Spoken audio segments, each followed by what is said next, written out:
And welcome back to another episode of the Truth and Transparency Podcast with your old brother, the X. And I ain't got no quippy for the culture scientist. She a little bit under the weather this week, so thoughts and prayers to the culture scientist as she recovers. She gets healthy soon, and she'll hopefully be back on the next episode, which will be after her birthday. So I'm sure she'll be able to tell us some of the stuff that happens that weekend. Here on the Truth and Transparency Podcast, we talk openly and honestly about everything in between, why people can't get right in 2024. And let's go ahead and get into it. You know, she her and a certain villain from Disney would get along very well because they like animal print. Queen C, introduce yourself. Bring me those puppies. That's what he said. Wow. Layup. That's crazy. Anyway, it's your girl Queen C, 61.5 inches of fluff and fun, and the newest unpaid intern to the podcast. Y'all, I have a new nemesis. You do? Someone has taken over Carisha's spot. Oh God! I'm about to say, please, for the listeners who don't know, who is Carisha? Y'all know her as Young Miami. Nah, rapid ass. No. Someone has taken over Carisha's spot, and her name is Janae Weary, aka Sexy Red.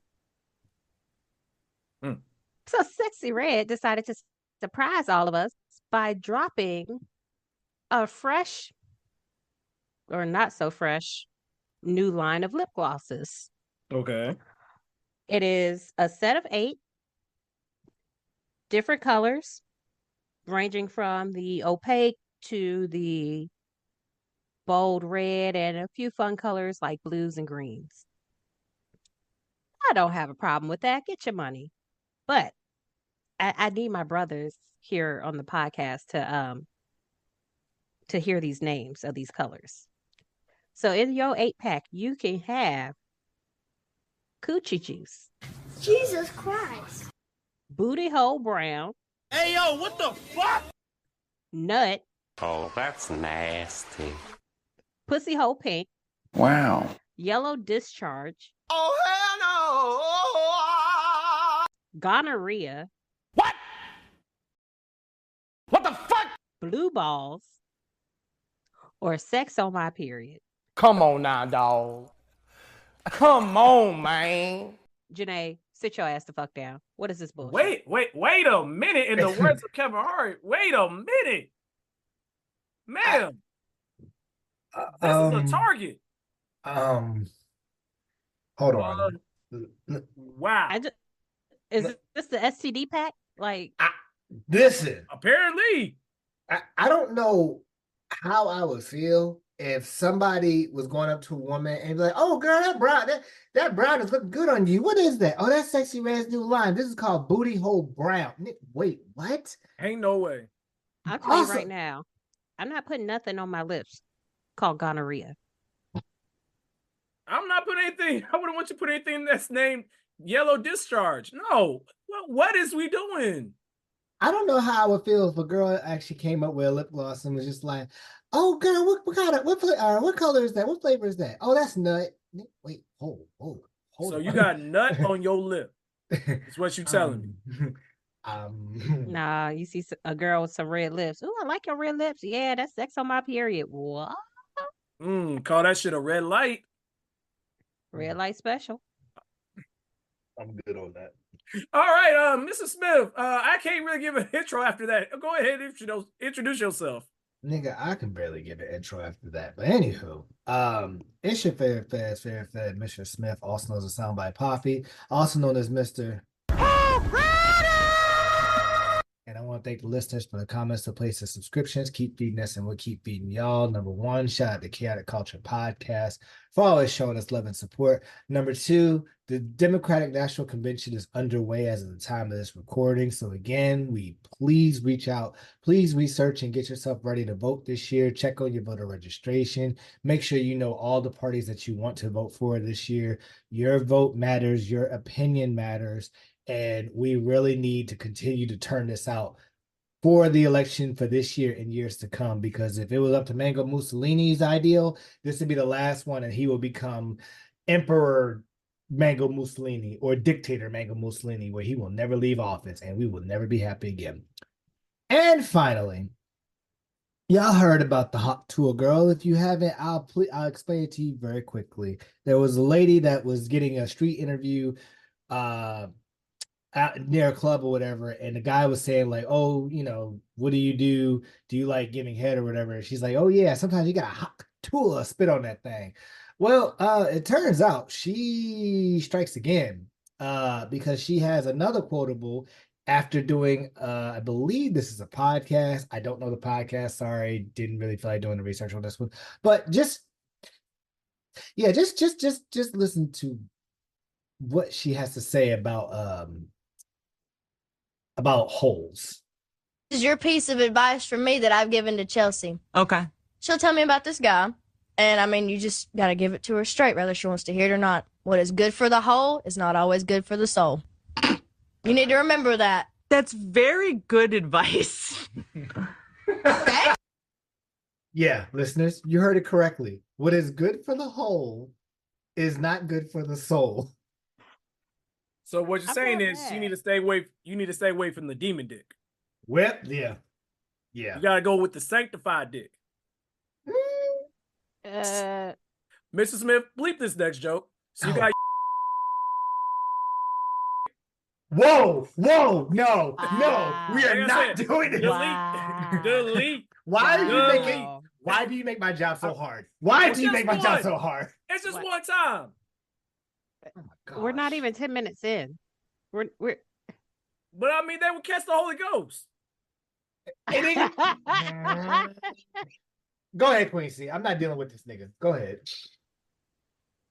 Wow. I was just gonna say, she's not wrong. Oh yeah. Yeah. That sounds like one of my country ass phrases that I would have come up with. She's not wrong. But yeah, just make sure you pray before and after the demon dick. I'm not going to say anything because I'm in timeout, listeners. I've been told I can't say what I was going to say. Go ahead. You've already bleeped once. You might as well. No. I'm trying to learn from my lessons from last week. I will stop. I'm trying to be slightly more civilized. Slightly. Okay. Like the pizza slices you get from the pizza party at the end of the school year when you do a good job. Oh, you mean the 128th slice? Oh yeah. That thing is thinner than some people's hairlines. But we're not talking about that either. Thinner than some people's walls. Wow. Hey. What is wrong with y'all today? God, we're not even 10 minutes in. What is happening? He started it. Well, I mean, we got some new listeners. Shout out to some people that we met this weekend. I met this weekend. Mrs. Smith already knows them, but if you're listening, that joke was for you. Oh, I can say it. What up, AJ? But no, that is wild. I mean, again, like Quincy said, you're not wrong, but Lord, why is there so many analogies and crossovers with things that shouldn't be crossing over and shouldn't be penetrating certain conversations? I don't know, man. But I see what you did there. Go I ahead. appreciate that. Before we hop into the mental health check, I don't know if I share this with the rest of the hosts, but they done fucked up and let my nigga Pedro Sanchez come back. If you don't know who Pedro Sanchez is, he is the realest nigga in backyard sports. They used to be computer games. They done brought this nigga back out of retirement for backyard baseball. When I tell you, he was a creative character. My nigga could hit. My nigga could catch. My nigga could pitch. He could do everything. So listen to this. If you don't know what backyard sports are, you better call me Unc from now on. That's all I gotta say. You gotta call me Unc. Because that was way before your time, before these newfangled days, Flappy Bird, Temple Run, whatever the shit they have going on. Yes, I know I sound old, but I'm gonna do it for a good reason. All right. But yeah, shout out to my nigga Pedro Sanchez. Might even put him in the clip art for this episode. With that being said, let's go ahead and hop into our mental health check. Mr. Smith, how are you doing? Anybody, y'all niggas hiring or no? That's how I'm doing. Some mental battles going, I've just been staying focused, staying low key, not really doing much. Been working out. Queen C kind of got to see like a snippet of my regimen when she came up. She looked at me kind of crazy coming down the stairs Saturday morning, and I'm running in place. She looked at me like, "Nigga, what in the hell are you doing?" But yeah, we were able to, all of us on this podcast were able to hang out this weekend in lovely Sterling, Virginia, with our friends, the Tiny Librarian and brother Dion, for a nice little small, well, I ain't gonna say a small get together, but it was a get together. Shit was lit. Shout out to Dion's grilling skills and that damn drink, because listen, this is how I know I'm getting old.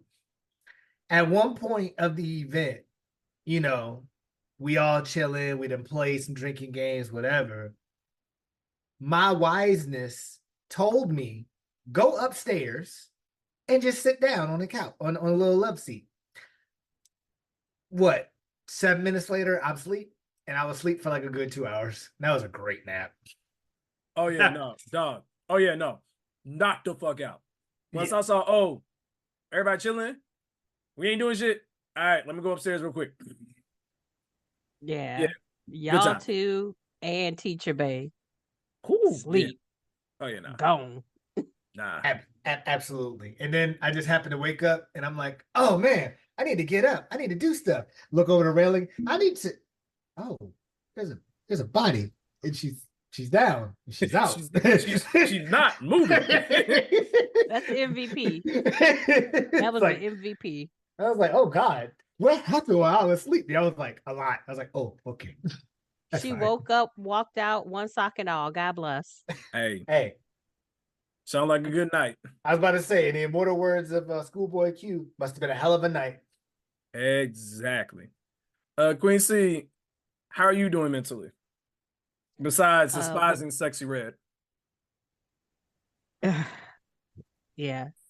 Well, after that so wonderful weekend with the Tiny Librarian and brother Dion and the crew and meeting new friends, went back to life. And life is lifing. Asshole Manager is coming to my site next week, and I have to plan his entire visit, which means I won't get to sneak away from the office and come home early to work from home for the rest of my shift. I have to stay so that he's in my fucking face. Pray for me. My poor mentee at the job is also being run ragged, so pray for him. And outside of that, started my health journey, restarted my health journey, and I am down about 5 pounds. So, yay. Might start working out soon, but right now it's just diet. Hey, I mean, that's honestly 90% of the battle. Working out is just the other part. Yeah, see, the way my knees is set up, when I stand up, they pop. Mr. Smith can attest to this. So all we're going to do, we're going to call up the yonder Megan Thee Stallion, going to get you on that workout plan. And 2025, them knees going to be fire. See, all I need is some whiskey to lubricate them, and they're good. Ma'am, What you do for your personal pleasure is none of our business. What do you mean by that? Honestly, for me mentally, I'm a little tired. Today at work was a little bit long. You know, you kind of try to when you are good. I'll toot my own horn. When you are good at relationships and dealing with kids and dealing with people, you oftentimes get asked to help and try to figure out things and try to deal with stuff. And it kind of gets in that space where it's like, dog, my bandwidth can run out quicker than I expect or I plan to when I have like, oh, I need to do this, this, and this for me for today. But because I don't know if I shared this the last time we were on the pod, but if I did, I do apologize for repeating. But I'm now co-lead for my department. And although I was doing stuff that was a lead before, it was always kind of like in the background because I was like, let me do these things to make sure my job isn't harder than it needs to be. But now, with it being official and getting certain amount of payment for that, it's one of those things where I'm like, not stressed, but I'm like, I gotta make sure my ish is on point so that I'm able to fill in the gaps for like a bunch of new team members and try to make sure I'm there, but also allowing them to kind of figure out things on their own, you know? It's like being promoted from being assistant coach to being assistant head coach, if that makes sense. But beyond that, man, I'm just trying to get through things. I'm very grateful that we had a good trip, had a good reset. It's always good to be able to get away from being responsible and like just being, I'll say it because we all are young professionals.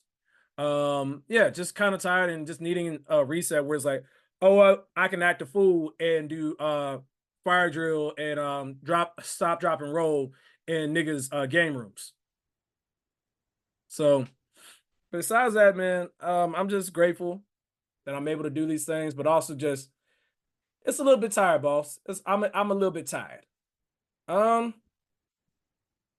With that being said, let's go ahead and get into something. So, listeners, I'm going to bring this to you. I want you to put your thinking caps on for a moment. We are children of the 90s, 2000s, God, the 2010s. We're not worried about the 2020s. That made me feel too old. But we have grown up with Disney over the years. And with that being said, I was watching a clip from another podcast. I have to post the original clip in the show notes. But the question was proposed: what are your top 5 Disney villains? We're talking about animated villains. We're not talking about like not like real life or live action. That's what I'm looking for. Live action villains. So what we're going to do as a group is we're going to give our 5. Does not have to be in any particular order. You just listen off your 5, and then we'll give some honorable mentions as well. So anybody would like to go first? Mr. Smith, go ahead. So in no particular order, I have Sid from Toy Story because that nigga was evil and was a hornball, but whatever. Jafar from The Lion King. Jafar from Aladdin because the nigga was about to make the princess his sex slave. Just call it what it is. Okay? He was a pedophile. She was underage. Oh, absolutely. Charlie was 16 years old. Actually, no. Jasmine is the only Disney princess who is legal. I thought she was 16. From that era. No, she had just turned 18.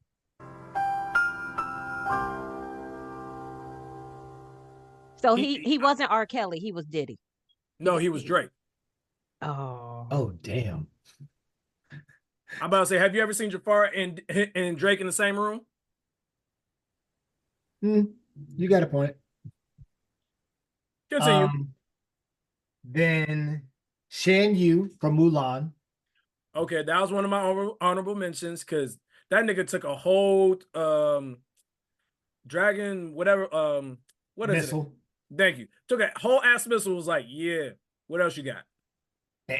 Not only did he take it, ate that shit. Yeah. Number Cruella DeVille because puppies. Come on now. Like, yes. Come on. Got it. Yeah. And then of course number one, hands down, no questions asked. Scar from the Lion King, because the nigga killed Mufasa. I don't care. I am not okay. When you kill James Earl Jones, there's nothing else I can talk to you about. That's real. Quincy, would you like to go next? Sure, but Mr. Smith had 3 of my top 5. Well, give us some of your honorable mentions then. All right, so I had Jafar, Cruella, and Scar as my number 1 because that's some Hamlet shit right there. It literally. Literally. Also in my top 5, I had the classic Evil Queen from Snow White, because you mad because your stepdaughter prettier than you and you want to kill her so she doesn't rightfully take her place as queen. Sounds like jealousy to me, but yeah. And then I also had as my number 2, right behind Scar, Ernesto de la Cruz from Coco. Fuck. Wait, I'm sorry. Hold on. Fuck that nigga. Yeah, and please bleep that the government name he just used. Oh, thank you. Sorry. That was not intentional. My bad. And to back you up on that, Brother X, fuck that nigga. Exactly. Honorable mentions for me, Dr. Facilier from Princess and the Frog, because that motherfucker was sinister. See, I don't really consider him a villain though, because he told you what it was. He didn't lie about what he was going to do. So same with Ursula, but she's still a villain. Ursula was Suge Knight. That is all that she is. She was Suge Knight with tentacles. That is all that she was. Hey yo. Tell me I'm wrong. If you tired of King Triton dancing all in your videos, sign Octopus Records. Not you calling this woman Suge Knight with tentacles. Bruh. I mean, live action version, she was played by Queen Latifah in the play. Mm-hmm. Yeah. Yeah, so I mean, it's there. My other 2 honorable mentions are Abuela from Encanto, because fuck Abuela. That is the only Abuela I do not care for. And a fun one I threw in here, Chick Hicks from Cars. Solid. AKA the Thunder to Lightning McQueen. Yeah, he was a buster. Stole this nigga's whole flow and had the nerve to say it was his own. Fuck nigga. Yeah. Fuck nigga. All right, so I wanted to give a couple of different ones. So the ones that I had matching were Scar, of course. So I wanted to do another one. I wanted to do Randall from Monsters Inc. because he is so relatable because he's an office snitch. And he's so good at his job of being a snitch that it was like, I hate this nigga. You the nigga that say, hey, why is the nigga clocking out early? Fuck that nigga. Sidebar. Wasn't a snitch on Disney's Recess also named Randall? All right. So basically, if you meet somebody named Randall, don't trust that nigga. He's a snitch. Sorry to all you niggas named Randall. Yeah. Fuck that nigga Randall, I guess. All right. I did say Ernesto de la Cruz. Fuck that nigga. I also said, and this is one of my favorites because he had some of the coldest lines in his movie, and this is like a throwback for us. Hopper from Bug's Life. Yeah. That's a deep cut. That's a deep cut. If you don't know, just go back and YouTube clips of his lines from the movie. That nigga was, he was so cold. That's a good one. I want to say the Claude Frollo from Hunchback of Notre Dame. He was a priest. Why does he remind me of Donald Trump slightly? He reminds me more of Pence. Pence has some redeeming qualities. Not a lot, but some. They got the same face, so I will give you that. And then I guess I'll give a couple of honorable mentions. Percival from The Rescuers from Down Under. That's the throwback. Radigan from The Great Mouse Detective. That nigga looked like a rap version of the Kingpin. And then I want to say Governor Ratcliffe from Pocahontas. I ain't never seen a nigga built like a ham hock. That look up Governor Ratcliffe from Pocahontas. That nigga's built like a ham hock.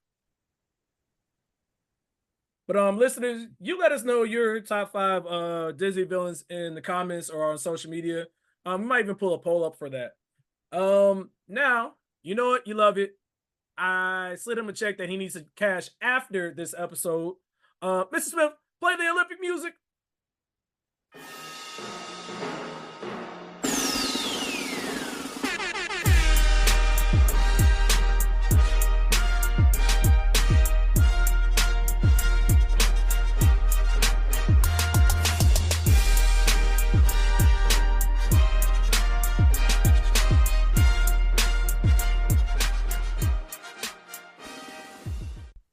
Okay. Brother X kind of slid me a cashier's check that I already know is gonna bounce by next week, but whatever, we made it work. Anywho,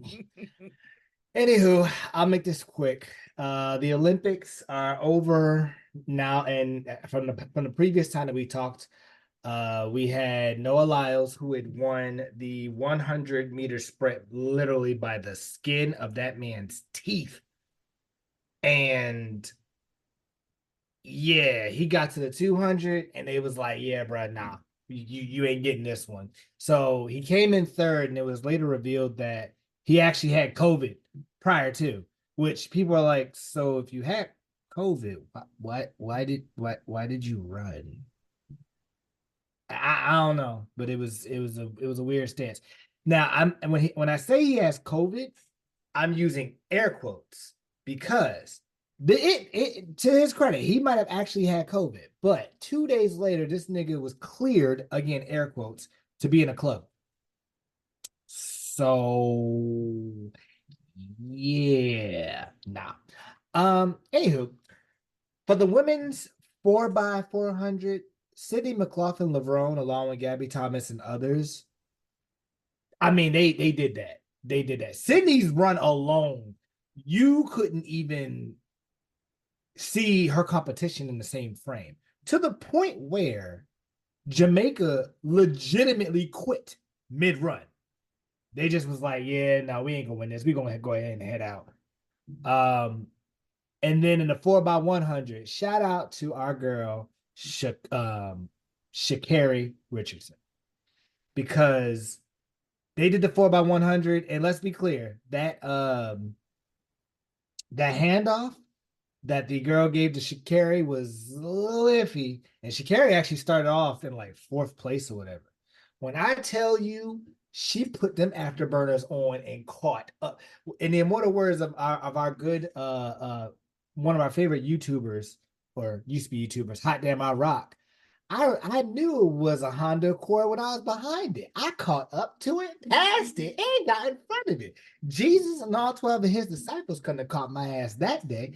That was Sha'Carri. Sha'Carri literally caught up to them, and maybe I'll say about 20 meters from the finish line, turns, looks at them, and gave them the best Luigi death stare I've ever seen in an Olympic thing. I was just like, I feel the love. That was beautiful. So there was that. Then we go to basketball. So the men and women's games, basketball team for the US won gold. Both teams went up against France, which was funny as it is. The men's team was going back and forth, they had some battles. And then Brother X's light-skinned cousin, Steph Curry, said, all right, Chief, let's go ahead and put this away. And hit not 1, not 2, not 3, but 4 clutch threes to the point where that last three, I'm gonna be honest with you, that was a horrible shot. I don't care what anybody says. The No, only it's a reason, terrible shot. yeah, Unless you make it. right. As I say, the only reason why it's acceptable is because it's Steph Curry. Otherwise, that's a terrible shot. But they, yeah, he did that. And when he rattled that last shot, I was like, look, even if you ever look at KD's reaction, even he's like, well, goddamn. For the women's, they went up against France. I'm talking, it was back and forth, back and forth, back and forth, back and forth, to the point where they, I believe, shot a free throw, and or US shot a free throw, scored, so they were up 3. France inbounds the ball, runs the length of the court. Homegirl legitimately shoots off of 1 foot with no time left on the clock, hits it. But because her foot was inside the line, it was a 2, not a 3. So France ends up losing by 1. I was like, I would be sick. And the fact that somebody's punk ass said the girl shot it, and as soon as she realized her feet was in front, she said, "Sacre bleu." I was like, all right, black people, y'all need Jesus. Y'all need Jesus. Oh no, that shit is gold. Not for the friends, but that shit is gold. I see what she did there. But when they said that, I was like, damn. Just in the immortal words of old girl off Jocelyn's Cabaret, damn, double homicide. That's literally what it felt like. Oh. So yeah, real quick, before we move forward, are you moving off of basketball? Yeah. So we would be remiss, although there will never be any video footage of this because Clutch Sports be doing things. In that same men's final game, a certain player, we won't say names, but wore number 6, because I don't want Rich Paul to come find me, received a poster, not intentionally. Old boy who dunked on said player just got a league minimum contract with the 76ers. Hey. Boy, that shit would be awkward to talk about with Joel Embiid. Hey, listen, I'm gonna tell it to y'all straight up. LeBron got dunked on, like for real. That man got beamed on. But at the same time, I'm not even surprised anymore because I'm looking at him like the nigga's almost 40. If there was a time for you to dunk on LeBron, it would be now. Now, if you were to tell me that he did this when LeBron was like 30, 31, 34, then I'd be like, yeah, no, 40. All right. Like LeBron is knowing, like, look, I gotta conserve my energy, whatever. I ain't making no excuse for him because I'm gonna be clear. I saw it and I was like, ooh, yeah, you got beamed on, my guy. But at the same time, I'm like, hey, at this point, LeBron, you literally have nothing else to prove. You have literally won 3 gold medals, 1 bronze, and I think a silver. No, you didn't get silver. I think it was 1 bronze. Yeah, it was either 1 bronze and 1 silver or 2 bronzes, and then the rest were golds. You have 4 titles. You have endless all-star appearances, all NBA teams. I am still kind of mad they did not give you Defensive Player of the Year in 2013 and gave it to fucking Marcus Hall. That's some bullshit. I will stand on it. I will die on that hill. But yeah, at this point, I'm looking at these next year to 2 years for LeBron as his swan song. This is the Kobe Bryant, like farewell tour to me. And you ain't got nothing else to prove, my nigga. I just want to see you one more time before you hang up the sneakers. That's all. But yes, Queasy. Yeah, before we move completely away from basketball, also shout out to Team USA women, who are, I believe, the only team to win 8 straight gold medals. No, you're right. That's correct. Yeah. And the fact that Nike, smart as they are with branding, literally released a commercial like maybe an hour after they won and was like, dang, how does it feel to be practicing, training all this time to go to the Olympics and the best you're going to get is 2nd place? I was like, oh, Nike, you didn't have to come for niggas' throats? Dang. I mean, you're not wrong, but Damn. Yeah, nah. Next Olympics, Nick. Hey, you gotta shoot motherfuckers. You need to get that Turkish gunman to shoot that motherfucker. Oh yeah, nah, you can't have that. Yeah. So Olympics is done. Next Olympics will be in 2028 in the US, in the great fun state of California, home of the birth of Teacher Bay in her city of Los Angeles. LA, they're going back to Cali. And yeah, I'm gonna watch from my house because traffic already bad in LA as it is, let alone let it be Olympic traffic. Oh, hell no. I'm good. But I will say I'm gonna end off with this and I'm gonna hand it over to Queen C for the last piece of the Sports Center. I'm glad that LeBron got to end on a gold medal because the competition is only going to get bigger and better with all these international players. And at least I can be like, all right, he won a gold on his last one. We good. Now, anything that comes out after that is on you niggas. So, um, Paolo, John Morant, Zion, Ant-Man, Trey Young, y'all better start getting in that lab. Oh, also, I am so sorry, Jason Tatum. I don't know what Steve Kerr did to you or what you did to him or whatever. I know you're not gonna play for the Olympics ever again because that nigga disrespected the fuck out of you. But I also know that the Celtics are gonna be in a revenge tour like nobody else after winning this chip because Jaylen Brown not being on the Olympic team is one thing. Jason Tatum did not play by coach's decision over what's homeboy's name with the messed up? Well, he's bald now, but he used to have a messed up hairline. Derek White. Derek White. Yeah. Okay. I'm sorry. No, I'm gonna let you finish your point, but I have not a rebuttal, but I have a response. Go ahead. Yeah. So you gave time to Derek White. You gave time to obviously all these stars. And yes, when it comes to the Olympics, you got to have like a certain rotation or you're really trying to 5 minutes for everybody, but nigga, like this nigga literally came off a chip with Derek White, and Derek White had more minutes than him. And if you're telling me, okay, you got to play a role, I get that. But by that intimate, Joel Embiid shouldn't have had that much time. You could have ran with Bam and could have ran Ant and Jason Tatum swapping at the two. But neither here nor there. They won. That's what matters. I'm leaving it at that. Go ahead, Brother X. I mean, it's partially what you've already said. First and foremost, welcome to life with Steve Kerr as your head coach. That has been our life the past 5-6 years, even with the championships. But secondly, I feel you on that. The Joel Embiid thing, I think that was just a straight up politics thing, and you can even see it in the games when they started getting deeper into the knockout round and all the tournament. You would see, yeah, Joel had his moments, but they probably only got him just so that he could be a big body against Joker. And even then, he wasn't there like that. Now, when it comes to Jason Tatum, could he have played more? Yeah. But I'm of the mindset, and knowing how Kerr coaches, he has certain slots that he likes to run. And realistically, if I'm thinking of Kerr's mindset, he probably had him behind. He probably had LeBron as a 3, had KD as a. I'm sorry. Flip him. Like, LeBron, KD at the 3, LeBron at the 4. Well, in my mind, like he was going to play him that way, and then it's like, in my mind, Kerr probably had him behind those 2 players. And yes, if they were going to flip someone out to switch on minutes, I would say Ant.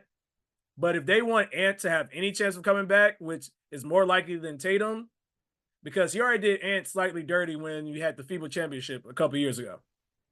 So it's kind of one of those, they knew they were going to win gold, but it's also like he got to play politics of you not about to let Steph, LeBron, and KD not have their moment this Olympics.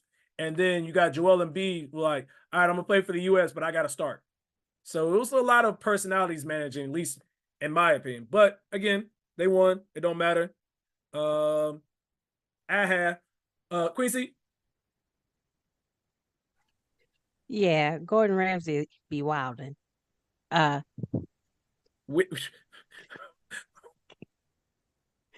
can't tell me. Wait. Y'all Sorry, wait. Quincy. I just got my ankles back. I just got them back. And Like, I'm gonna have to get the Steph Curry But y'all know aspirations. Steve Kerr looked just like Gordon Ramsay. Queen C went to Brother X's ankles and said, "Check your bags." NBA Street Culture Volume 2. scientist took his right ankle. I just snatched the left one. No more ankles. What ankles? These my ankles, Paul. I'm sorry, listeners. I am so sorry for how that's coming across in the audio, but woo! I'm gonna go on mute. Go ahead. Yeah. You know who else be wilding though? The Court of Arbitration for Sport, CAS.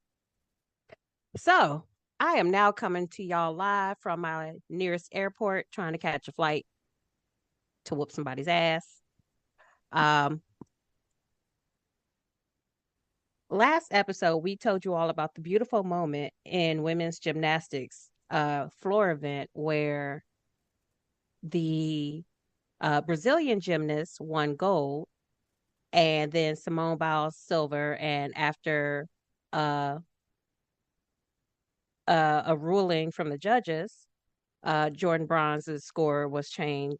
Jordan Child's score was changed, and she ended up on the podium with the bronze. Well, a few days later, Romania challenged the ruling, saying that the challenge at the judges' table was 4 seconds outside of the 60-second time limit of which you can call for a challenge. They took this to the Court for Arbitration for Sports, asking that their two gymnasts who were tied and were bumped down to fourth place be reinstated as the bronze medalist, while also allowing Jordan to keep her medal, as the scoring issue was not her fault, nor was it her fault that her coach challenged too late. Well, the court ruled that, yes, we agree the challenge came too late, and therefore we are going to strip Jordan Giles of her bronze and give it to one of the Romanian gymnasts, which was Ana Barbosu. The issue is they did not allow the U.S. Gymnastics Committee nor the United States Olympic and Paralympic Committee to gather evidence to present it to the court. Evidence being video footage of the fact that the coach initiated the challenge 44 seconds after the score posted, well within the 60-second time frame. The coach then went back to be sure that they were reviewing the scoring about 55 seconds after the score posted. Still well within the legal time frame. The court then said, well, they have already made their ruling, and basically said no takebacks, and ordered that Jordan surrender her bronze, to which Jordan said, fuck you, I'm keeping the bronze. She's keeping the medal, but she is not listed as a winner at this point. So, my brothers know I like to deep dive on topics a little bit. So, this is the first time in about 16 years that a medal has been stripped from an athlete that was not doping or was not testing positive for any type of illegal substance, which is already controversial. The last time a medal was taken for non-in-game doping was Beijing 2008, which it was then found out later that that person actually was doping, which is why they were stripped of their medal. So it's a whole lot. But the thing I really want to get to is that the head of the 3-person panel for the Court of Arbitration for Sports is a well-known Romanian sympathist.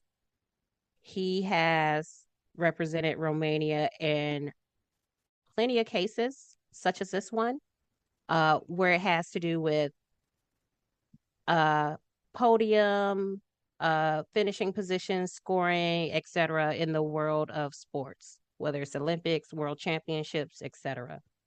That person says they felt like the ruling was fair. We all know that it's some bullshit. Um, but at this point, the Romanian has been awarded the bronze. She is officially listed as the bronze medalist for the floor event. But I say they just couldn't stand to see Black women be great. Because the very first time you have an all Black podium in Olympic history, and this is what happens. But anyway, yeah, my flight is about to take off, and yeah, y'all might have to bomb me out of either a French or a Romanian prison. I don't know. Just get the bail money ready. Back to you, Mr. Smith. Yeah. So within that, just do me a favor. Please don't drop the soap.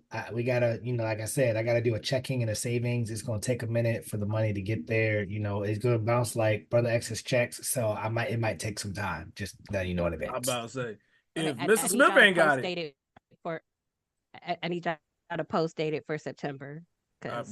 You gonna be able to last that long? Okay.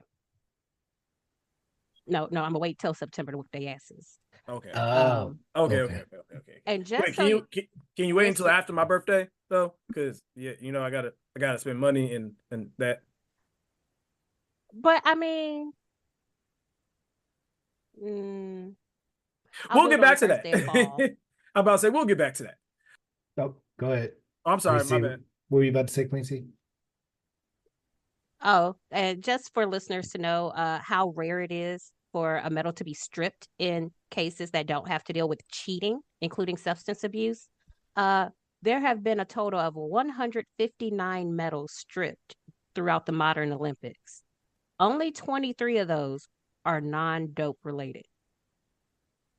That is wild. It really is. But if you have any other questions, comments, concerns, hit up, or you want to learn more about the NFL as their preseason is officially now underway, they're getting ready to go into their last game of the preseason before they have to do roster cuts ahead of the regular season. Hit up my boy Red Wolf for his YouTube and his Instagram. His links will be in the description below.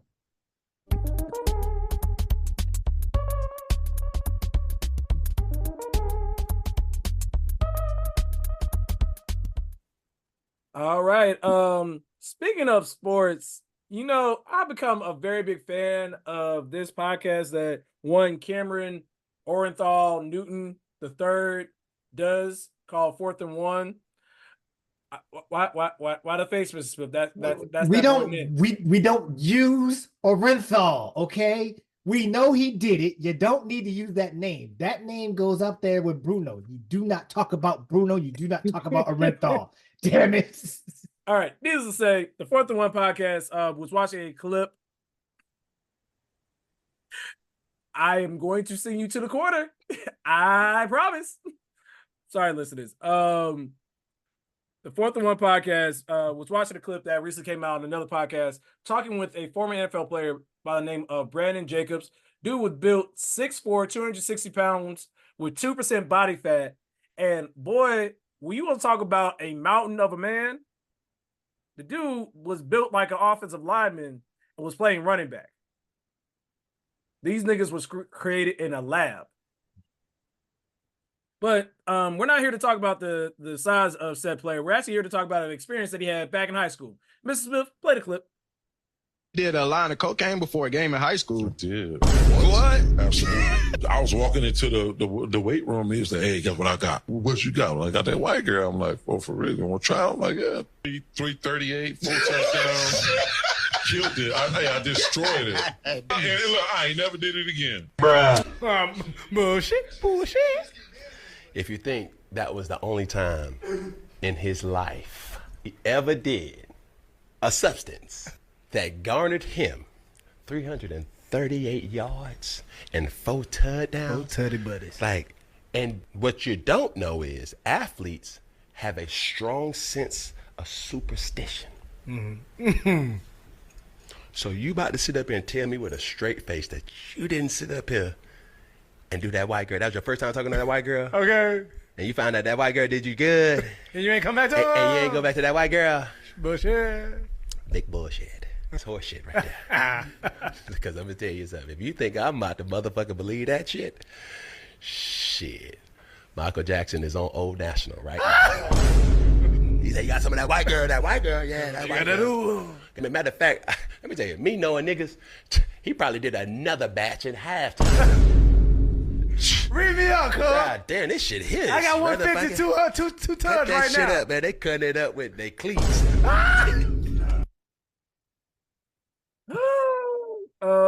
Yeah, so that nigga was doing that cocaine, that cocaina, that pure stuff, that booger sugar.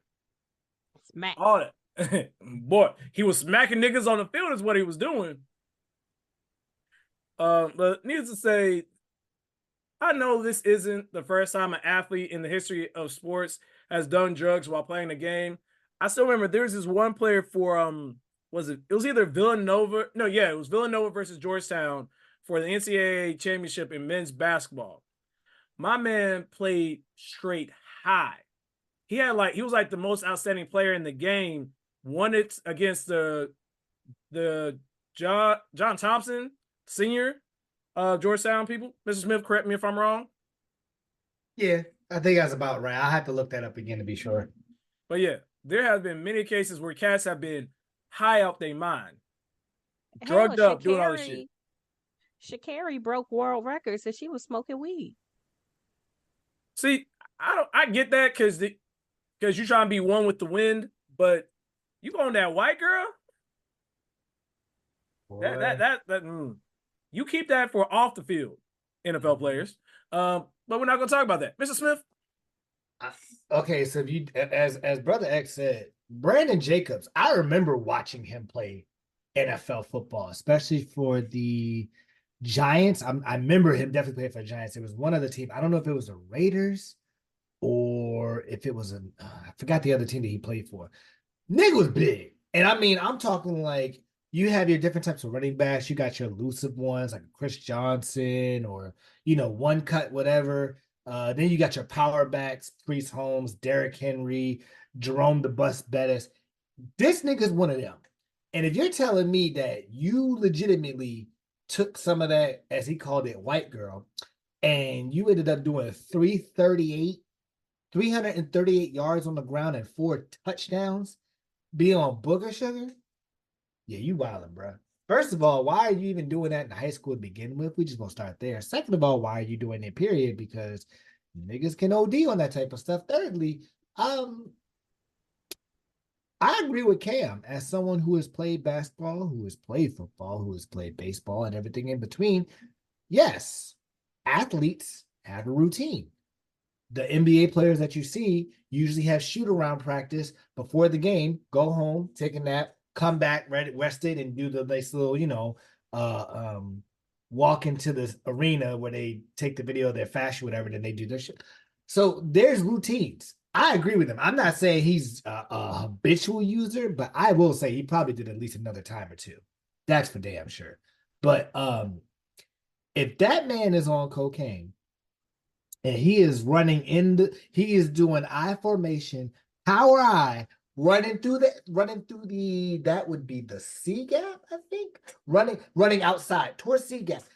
If I'm seeing that man coming towards me, I'm making a business decision. I'm good. I don't want them problems. You can have it. I'm not about to be run over and be a highlight film while you don't even remember what happened. No, I'm good. I'm straight. Yeah, cocaine or not, that's a big nigga. I'm moving. I'm sorry. Be mad. Put me on the bench, coach. I don't. You ain't gonna tackle him. You ain't gonna tackle him, coach.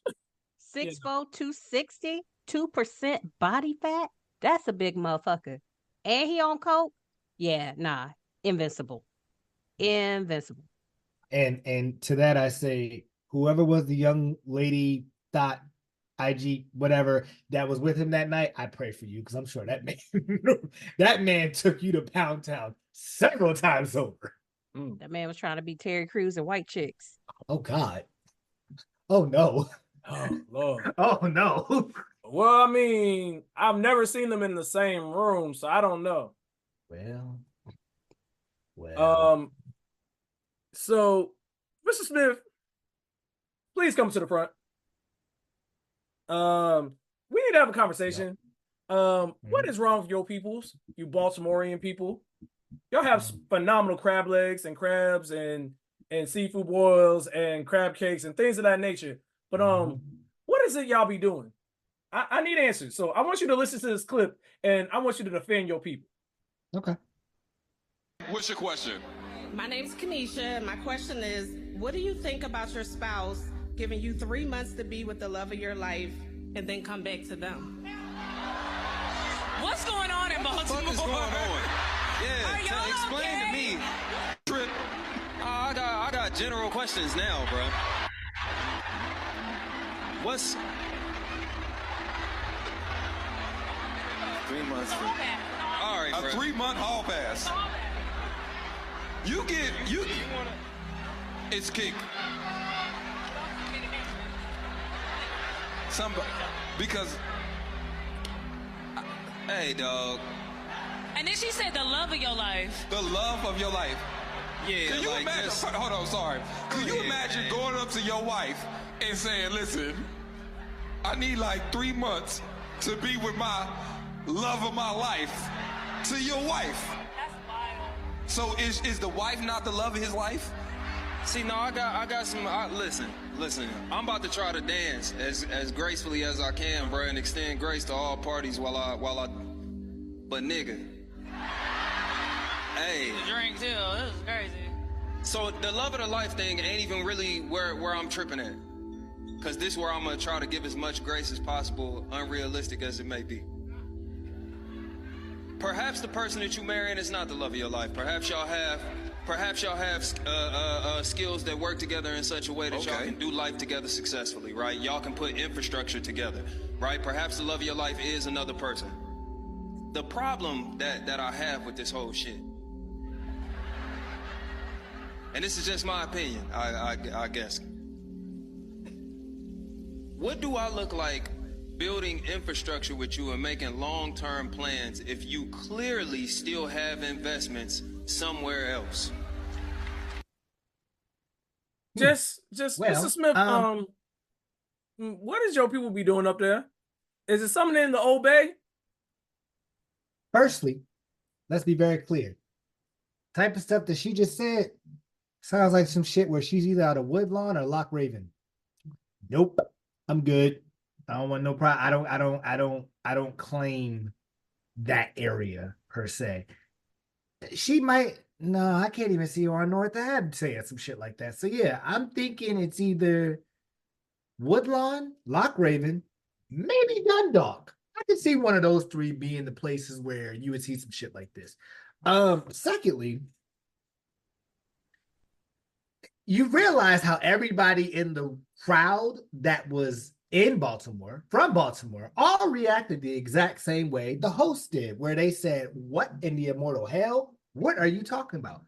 Thirdly, what she's basically saying is her husband said, "Hey, can I get a 3-month hall pass so I can beat these girls' guts down and get all of my," in the immortal words of Prince Hakeem from Coming to America, "soil my royal oats"? Like, that's what this man is asking for, and then was going to come back.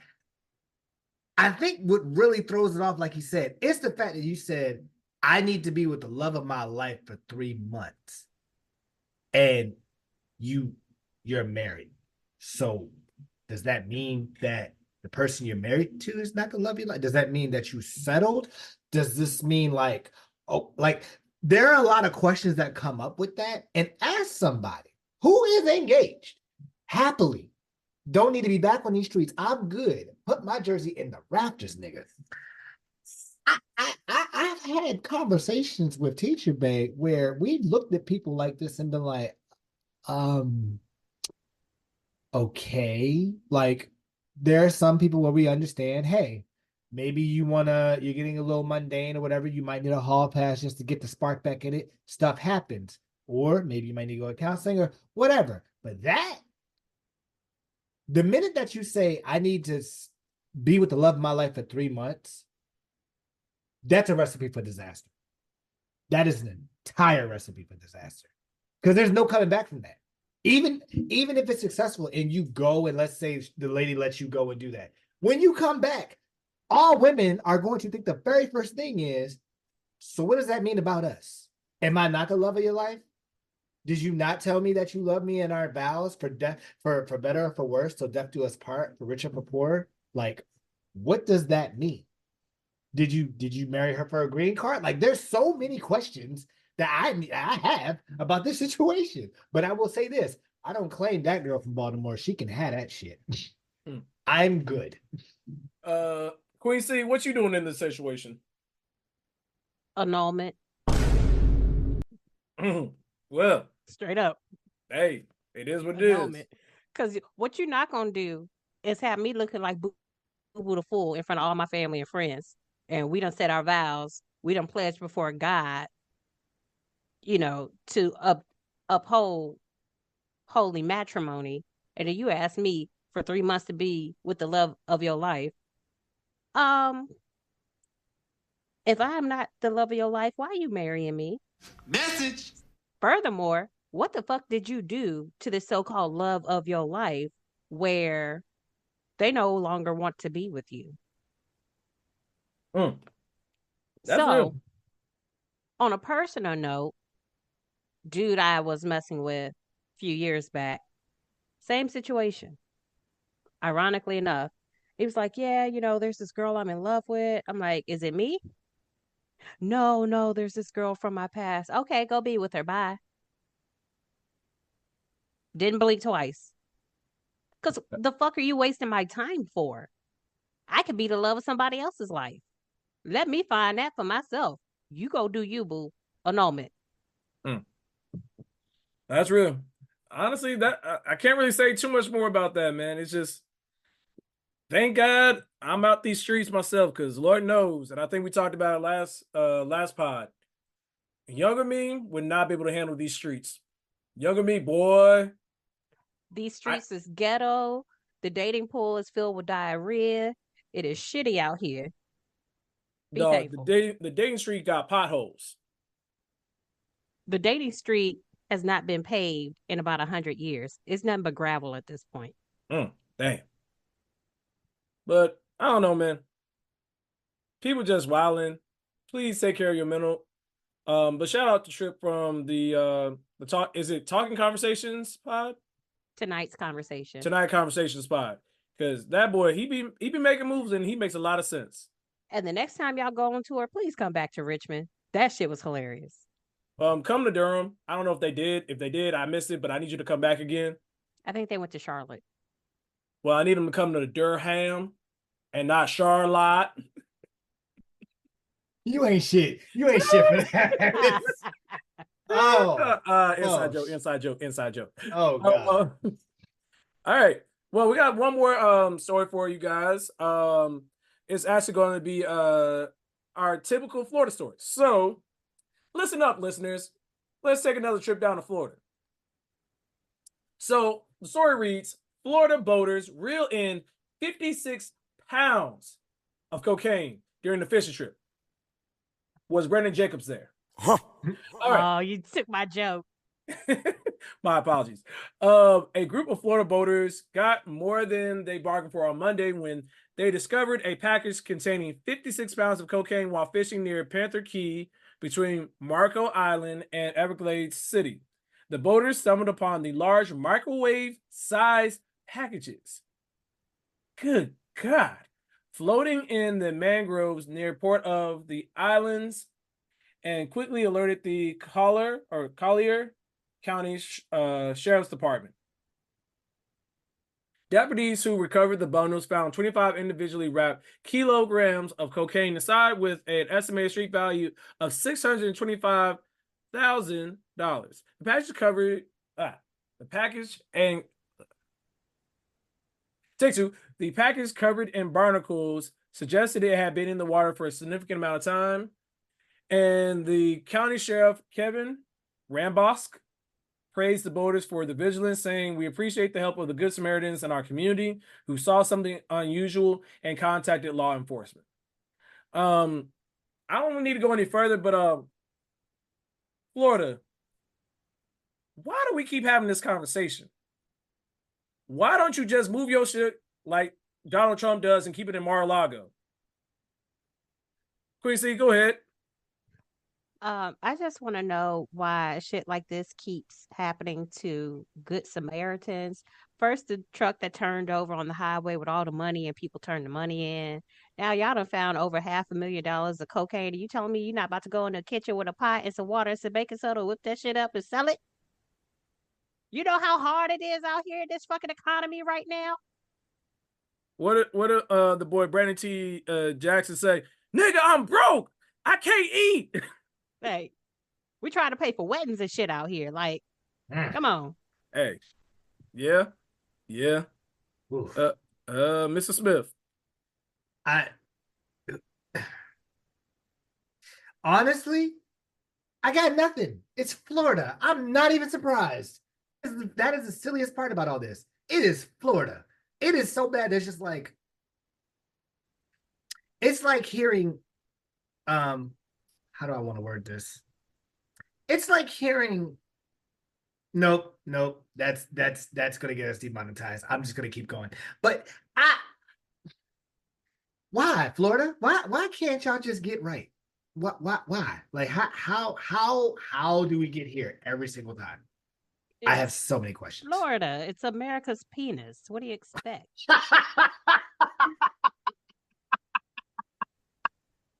Is that why they got white stuff in the? You know what? Never mind. I'm not gonna make that joke.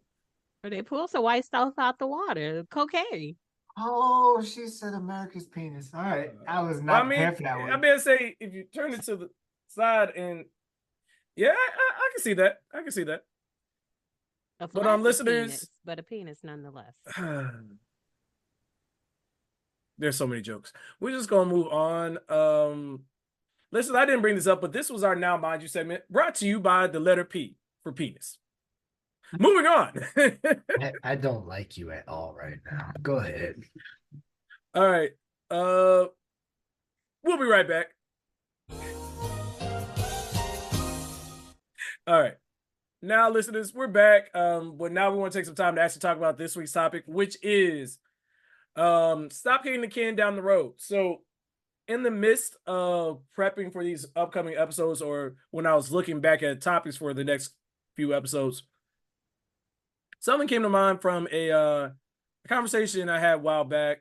I forget with who, but basically it was the whole concept of stop kicking the can down the road, which what I mean, and maybe the guests can chime in if they have thoughts on what it means, is that stop putting a pause or putting off something or putting something on the back burner that you can either A, start now, even though the time is not perfect, or B, things aren't quite where you need them to be, C, you don't have all the resources, you don't know how you're going to get there, or D, putting it off because you're scared, which are all things that I think encompass putting something or kicking something down the road, or in a sense, the big term, procrastinate. I think there's a really good catch-all word for that. So before we get into the discussion, and I have some questions I want to ask the other host, how do you guys feel about the expression of kicking the can down the road, or stop kicking the can down the road? Mr. Smith? Basically, whatever stuff that you are procrastinating on, like, what is the reason why, or why are you doing it? So to me, it's basically saying you have to, and it takes sometimes it takes some introspective to be like, why am I waiting on insert, whatever task or idea, whatever that you're pretty much just say, oh, maybe later, maybe next time, maybe whatever. So to me, that's what kicking the can down the road is not facing whatever obstacle it is for you to achieve the goal that you want. You just are passing it off with whatever excuse you want to give yourself. Quincy? I kind of had the opposite perspective of it, of overthinking to the point that you don't do anything because you're contemplating all the different perspectives, kind of like people who pace when they think, kicking the can down the road type, is similar expression. But yeah, as somebody who is an overthinker, a lot of the times I am held back because I am literally going through all the possibilities, just trying to figure out what's going to provide me the best outcome. That's real. So, with that framework and that foundation accurately put, I guess the first question I want to ask you guys is, what are some things you feel like you are kicking down the road in a sense? Mr. Smith? One of the things that I actually have been working on like consistently over the course of the last, I'll say probably year at this point, or at least since October of last year, was when the pandemic happened, and I was just getting out of a relationship. Me, Queen C, and Brother X have been in my house. Well, our house now, it's me and Teacher Bay, but back then it was my house. Where it's a 3-bedroom, 3.5 bathroom townhouse, and the whole room was just empty because that was my ex's, I think, painting room or office. I forgot what she used it for. And I invested during pandemic in a workout bench, weights, all of that, because I mean we couldn't go anywhere. Niggas was locked in the house, but nothing to do except Zoom calls and verses. Oh, them verses back then were great though. So I invested in that to try to keep up with my fitness regimen because I was consistently going to see my trainer and whatever, but I couldn't do that obviously because of COVID.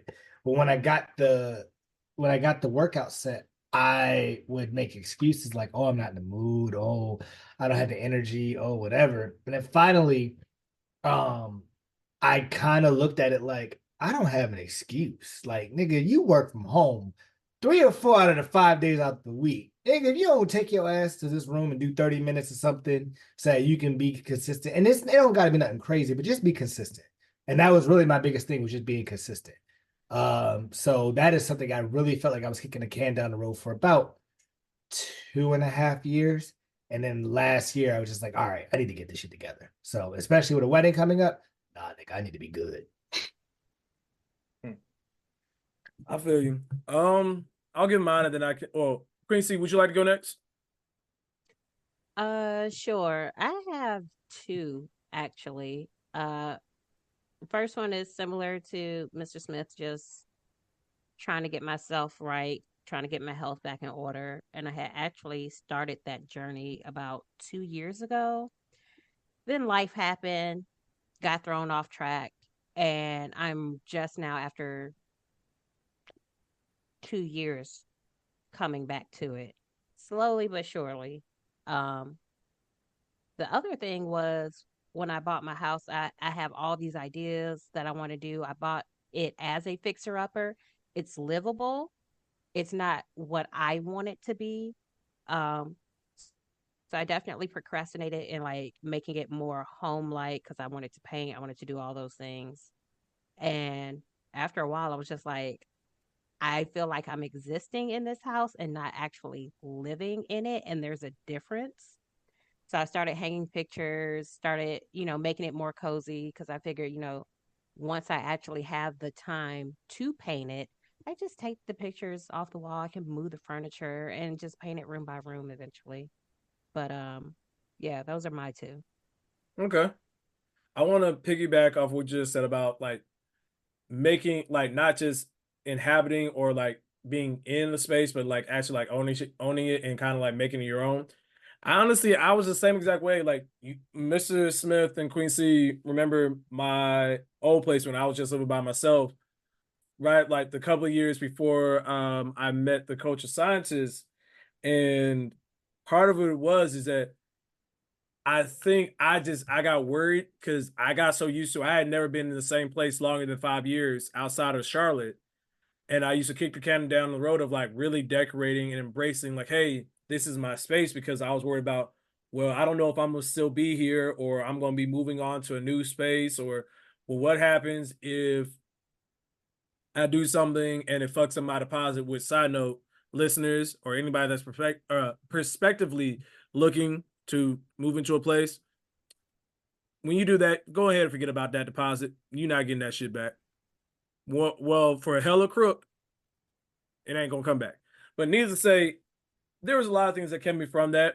But with the combined help of the culture scientists and some friends, I slowly but surely embraced putting that stuff up and embracing, in a sense, my nerd side, which I had.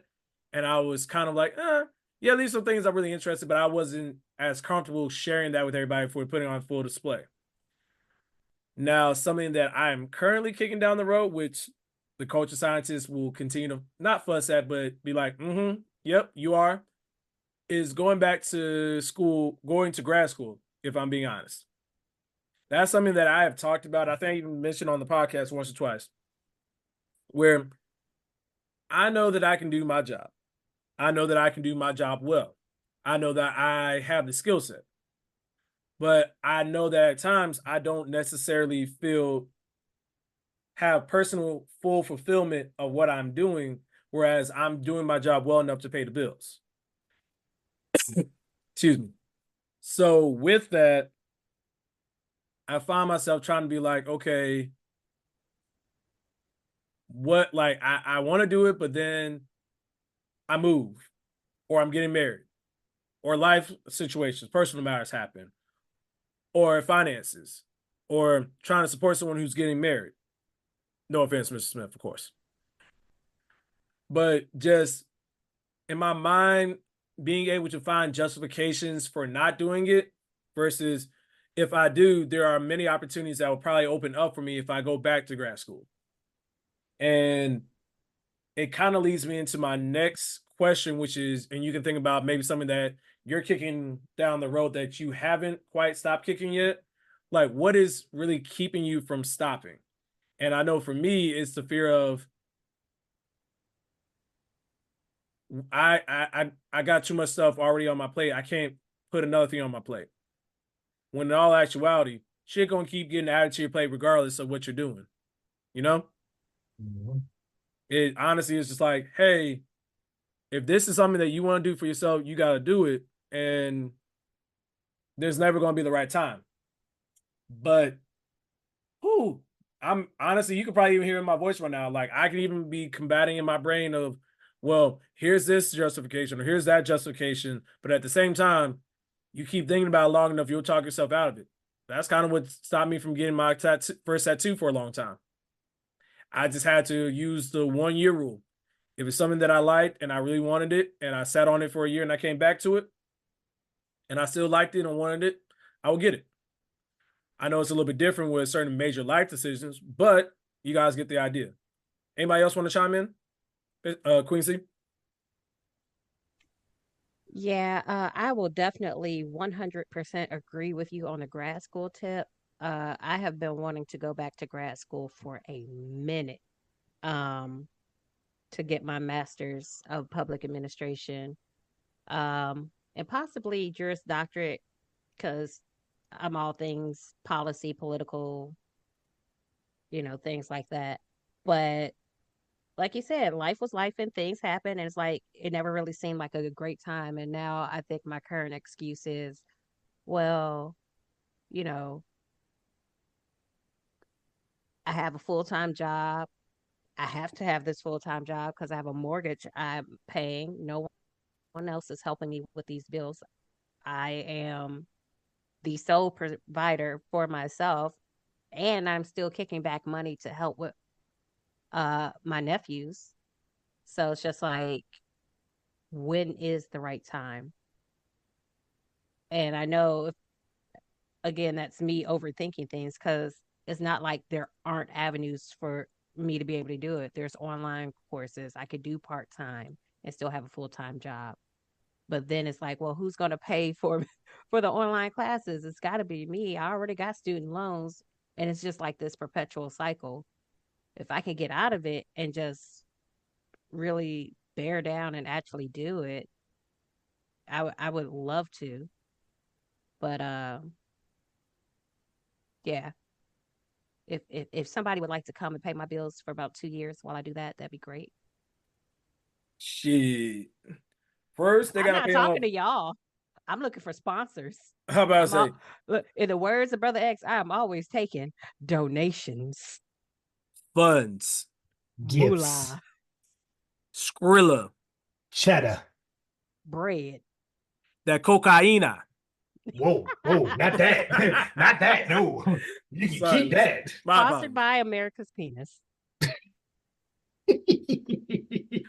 Lord, oh my goodness. Mr. Smith, do you have anything that you're still kind of kicking down the road? Yeah, so there was a book that I was writing probably about 5 years ago. And I've pretty much been kicking it down the road for the last at least 3 years. Like I've written, I want to say it was about at least 15 chapters. And I don't have the motivation right now to finish it because I'm just kind of like in this weird state where I'm thinking about the wedding, I'm thinking about work, I'm making sure that we have everything we need for our life together. So I'm thinking about all those things, and it's just kind of been my overall kind of kryptonite to get through this feeling. So I'm kind of feeling that. And that's, like I know I keep telling myself, oh, you can just get back to it and, start writing again, but then I don't have the motivation. I don't have that niche that'll let me go, yeah, I can actually write today. I don't have that right now. So I mean, I'm gonna try my best.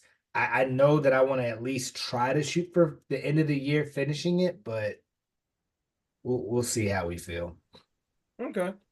And I think that's a good segue to the next part I want to kind of talk about. If you don't have one, it's fine. I know we're getting close to our time. But I guess I'll start off to give you guys an idea what of an example of when I tried to stop kicking the can down the road and it worked and when it didn't work. Let's start with the time that it didn't work. Honestly, I know I use this a lot and I talk about this a lot, but relationships, like dating. After the relationship that I had right before I went to Hampton, I was very gun shy. And for a lot of the time, I kept I kept like, I don't know. I'm still in my feelings. I don't know how I feel about this stuff. I don't know if I'm ready to try to express who I am because it already took a lot for me to build up the courage to be like, hey, I'm interested in that person be interested in me. So when that happened, I started putting myself out there. And because I didn't have nearly as much experience in high school because I was focused on other things, which high school kids, for the most part, please just focus on getting your education and going to college or whatever, trade school, whatever you're planning on doing with life, because that shit will be there. But for me personally, who grew up in a very sheltered environment, it stunted my growth and how to build relationships and be able to read people. And now that I can do it, I look back and I'm like, dog, there are so many things that I could have played differently and I wouldn't have egg on my face nearly as much. So I tried to stop kicking the can down. I'm like, hey, I really like you. I'm interested. Try to put myself out there. I tripped and fell and it didn't work because, hey, it's a two-way street. They have to be interested as well and they're not, or I came on too strong, or hey, you don't have no business liking or being interested in this person to begin with. You guys kind of get my drift. And then an example of it working, me and the culture scientist. Right before I met the culture scientist, I was kicking the can down the road of like, when am I going to get back into dating? Am I really ready to get back into something serious? Because I've talked about it on the podcast, I believe, or I've said with my friends. For the culture scientist, I was one more bad experience from being like, yeah, I'm done. I'm not ready to date anymore. I'm good. I'm gonna be single forever. It's gonna be what's gonna be.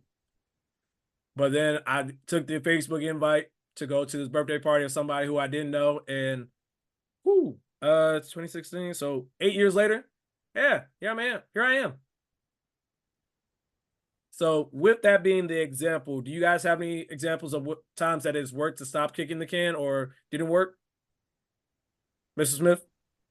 So the time It's actually funny because both times are centered around the same subject.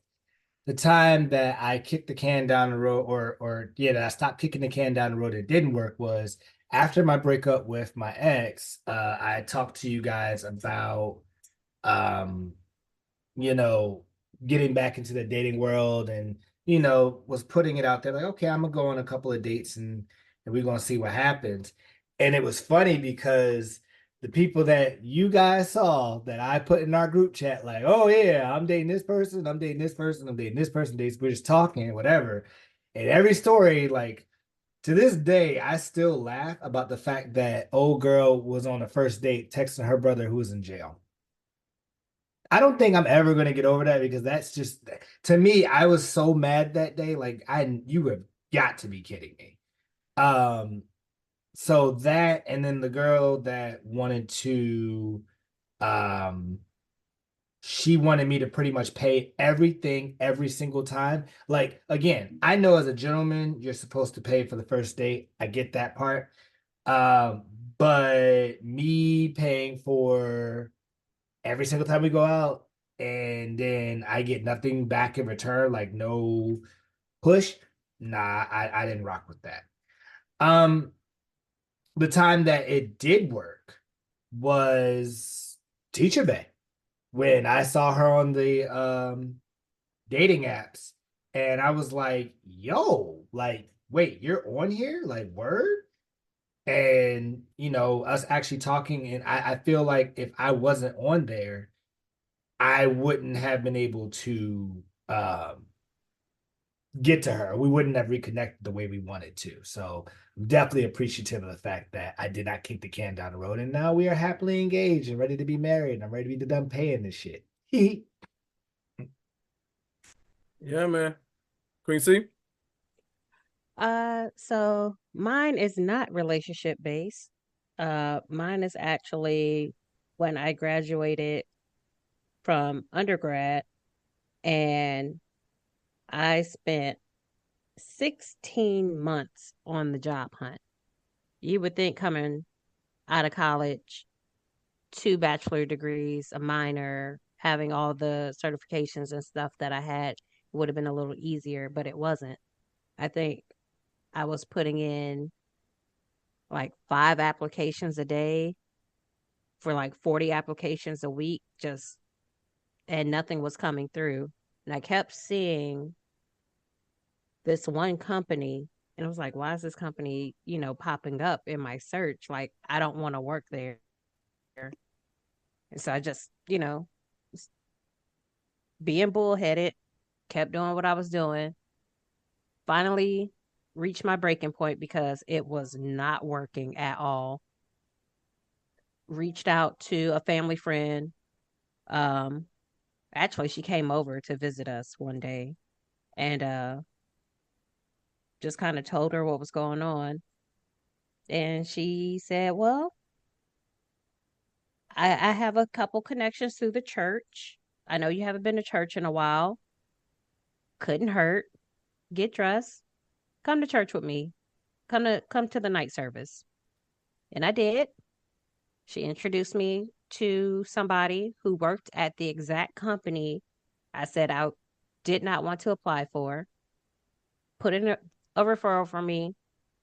Got an interview, an online interview, nailed it. Got the in-person interview, nailed it. I've now been at this company for 7.5 years. But I kept saying, like, that's not for me. That's not what I want to do. That's not in my line of work. And it was actually a blessing in disguise because entry level position in my field starts at just above minimum wage. I think it starts at like $10 an hour.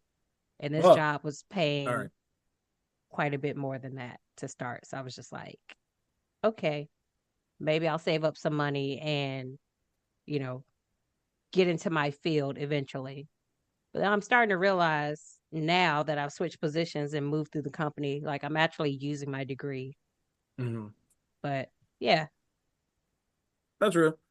And I think that honestly leads me to my last question, and we'll kind of end on this, is that for you, bringing it back to the beginning, why is it worth it to stop pushing things down the road or putting things off till later?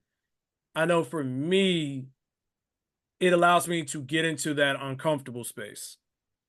It allows me to get into that space where I'm most open to growth and better opportunities and things that I wouldn't normally be able to access because, well, I've talked myself out of it, or I made excuses, or I'm already thinking worst case scenario. So why even waste energy where I could be putting my energy that I have limited amount of somewhere else?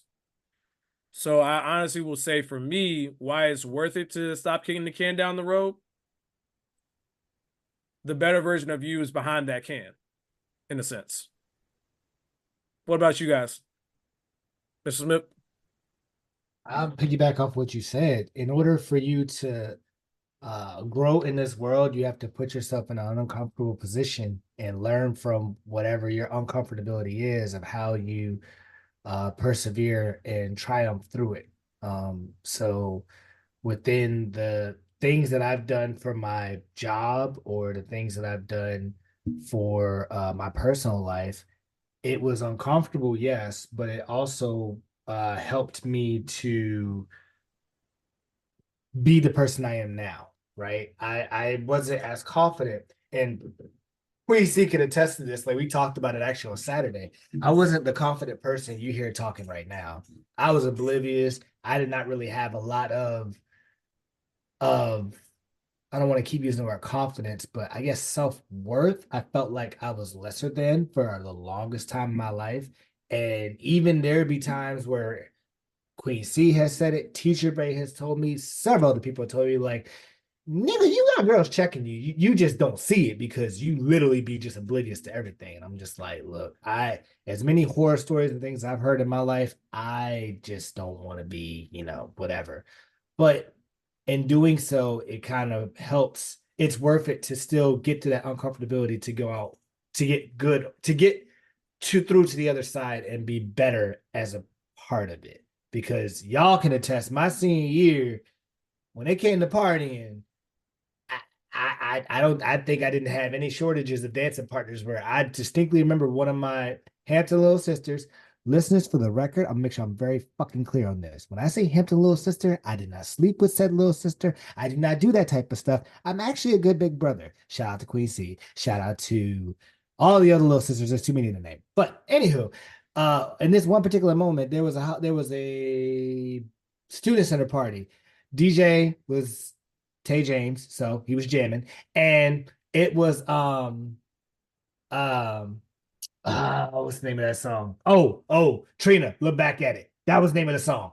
And I'm in the middle of telling, matter of fact, Brother X, you was in the huddle with me. I remember now. It was me, you, Sarge, and I feel like it was two other people I'm missing. But anywho, I was sitting there talking to y'all about, okay, there's a group of ladies over there. Why don't y'all go ahead and try to divide and conquer?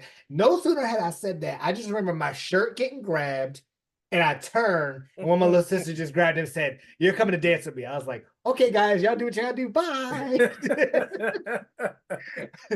and again, that little sister was just like, "I just want to dance to this song. I don't want a guy to be all up on me and then try to get with me later, or like I can dance with you and you not gonna want anything from it." I'm like, "You damn right." And we danced for about 2 or 3 songs, and then went about our merry way. So good times of not kicking a can down the road. Yeah. Quincy. Before I give my point, I will say to what Mr. Smith has said. Yes, he is who he just said he was, to the point that when he finally met my mom, I introduced him as Mom, this is the guy who took care of me when I was at Hampton without the extra benefits. Yeah. Just saying. That's real. That's real. But well, okay, go ahead. I'm sorry. I didn't mean to cut you off. No, you're good. As far as why it's worth it, you're blocking your blessings. You if you keep doing the same things over and over and it's not working, obviously that's a clue to try something different. The job I'm at now, and I know I talk about my asshole manager, you know, especially lately, but overall, this job has been a blessing to me. It allowed me to become financially secured. It allowed me to be put in a position where I could help my family and still be independent. It allowed me to buy my house, to purchase my car, to not need to lean on anyone else, but to be a pillar for others. So it's definitely worth it, you know, for what Brother X said and for what Mr. Smith said as far as the growth aspect. And shout out to you, Brother X, because you have told me uh, before that, you know, you don't grow when you're comfortable. Growth comes when you're uncomfortable.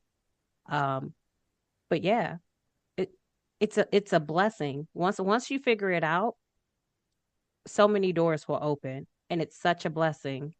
And then you would be able to have that experience to relay it to somebody else, so maybe they don't have to kick the can as long as you did, and you know, usher them into you know, something different, which is why I mentor at my job now. That's real, and I'm glad that you're able to find that. And I'm glad that we've all had this discussion because I think it's good to be able to be reflective on it sometimes because you have to do that internal reflection to be able to kind of assess yourself. Like, hey, where am I at on some things? Have I really followed through on things? It's almost like a real time check in on like New Year's resolutions. Like I know I haven't done it in years, but it's kind of like one of those things. Like, hey, this is your daily task list. Are you really doing it? Mr. Smith will get it. Are you doing your Gatorade workouts on 2K? Are you Yep. getting in those workouts? Are you doing the things? Are you flexing the muscles that you gotta flex to get to that space where like, all right, I get that boost, I get that direction, I know what I'm doing and what I'm working towards, and I'm doing life and not just experiencing life, if that makes sense. So that's kind of our transparent moment where it's like, stop kicking the can down the road because you might be kicking your blessing instead. So, with that being said, we're going to go ahead and close things out with all of our socials. You can always hit us up at the TNT Pod 123 on Twitter. You can hit us up at Truth and Transparency Pod on Instagram, Truth and Transparency Pod on TikTok, the Truth and Transparency Podcast on Facebook, and the Truth and Transparency Podcast on YouTube. And you can always email us your thoughts and opinions at truthandtransparencypod123 at gmail.com. For the culture scientists, for myself, for Queen C, Mr. Smith, for all of our fans and supporters. If this podcast gets no bigger than what it is right now, they are forever grateful. We are forever grateful. In the immortal words of my father, eat the elephant one bite at a time. Peace. Yo, take care of yourselves, niggas. Oh, That's side for note. you, Florida. Yeah, nasty. But real quick, P.S. You can cut this out if it's too long. But if you see us out at Black August in the park in Durham this weekend, say what up though. All right, peace.